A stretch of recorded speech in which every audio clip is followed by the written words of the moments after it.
નમસ્કાર, CB24 news સાથે હું રેશમા આપનું સ્વાગત કરું છું. સાળંગપુર ધામમાં શ્રી રામનવમી અને ઘનશ્યામ જન્મોત્સવની ભવ્ય ઉજવણી કરાઈ રહી છે.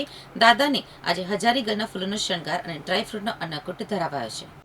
સ્વામિનારાયણ મંદિર વડતાલધામ સંચાલિત સુપ્રસિદ્ધ યાત્રાધામ સાળંગપુર ધામ ખાતે આજે તારીખ 27/3/2026 શુક્રવારના રોજ શ્રી રામનવમી તથા શ્રી ઘનશ્યામ જન્મોત્સવની આસ્થાભેર ઉજવણી કરવામાં આવી હતી. શાસ્ત્રી હરિપ્રકાશદાસજી સ્વામીજીની પ્રેરણાથી કષ્ટભંજનદેવ હનુમાનજી દાદાને અત્યંત સુંદર હજારી ગલના ફૂલોનો શણગાર કરાયો હતો.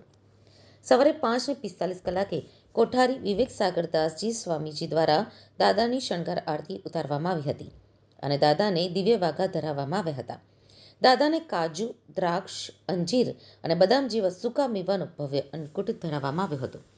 મંદિર પરિસરમાં મારુતિ યજ્ઞનું સુંદર આયોજન કરાયું હતું. બપોરે બરાબર 12 શ્રી રામ જન્મોત્સવની ભવ્ય આરતી કોઠારી વિવેકસાગરદાસજી સ્વામીજી દ્વારા કરવામાં આવી હતી, જેમાં હજારો હરિભક્તોએ સહભાગી થઈ ધન્યતા અનુભવી હતી.